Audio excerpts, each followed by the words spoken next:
مرده که سبب مرگ برادرش شده بود چنین نقل میکند. السلام علیکم تماشاگران عزیز و هواداران شبکه کاروان عمر.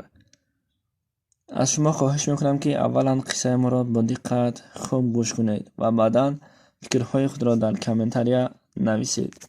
زنگ تلفنی دادر به اکاش گفت: اکا جان، مادرمان را جراحی یعنی که اپراسیون میکردند.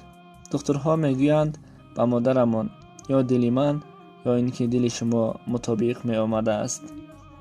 اکاش گفت: تو دیوانه شدی می دادر. آخر مادرمان از 70 گذشته اند. باز من با دوستانم به روسیه کارکنی رفته ایستادم. بلیط دارم کو. دادر گفت: اکا آخر مادرم. اکاش داد زد و گفت: بس کن، من رفتم.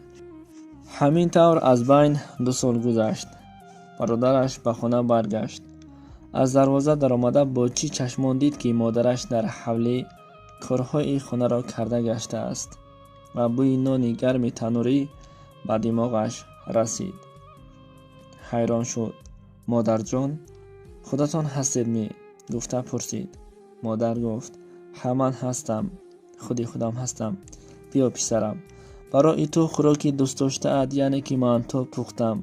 دیروز دوستانت آمدن تو را گفته بودند.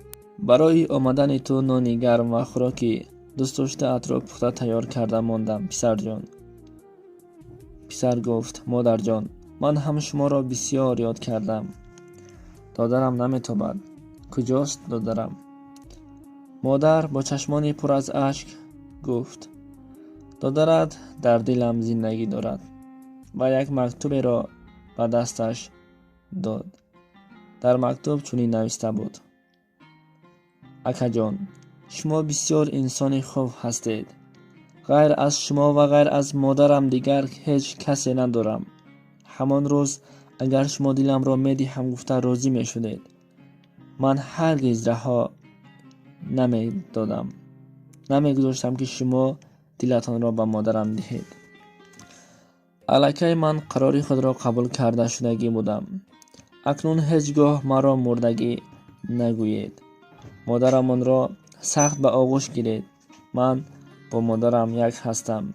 من در داخل مادرم هستم. مادرمان را به آغوش گیرید. مرا به آغوش گرفته می شوید. هر سه ما را دیگر هیچ کس جدا کرده نمی تواند.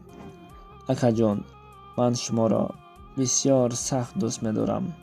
گفته نوشته مانده است دادرش. برادرش مادر جان گفته داد زده مادرش را سخت به آغوش گرفت. اشک چشمانش را منع کرده نمی توانست. مادر را به آغوشش گرفته با ته دلش از دادرش بخشش می پرسید: دادر جان مرا ببخش، دادر جان خودم، دادر جان مهربانم می گفت.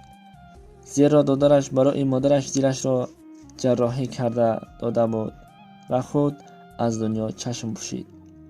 این قصه برای همه ما عبرت شود. قدر مادر را بدانیم. همه چیز یافت می شود، ولی پدر و مادر را هرگز یافته نمی توانیم. خداوند عمر پدر و مادرمان را دراز کند و همیشه ایمانشان را مستحکم بگرداند. السلام علیکم و رحمت الله و برکاته.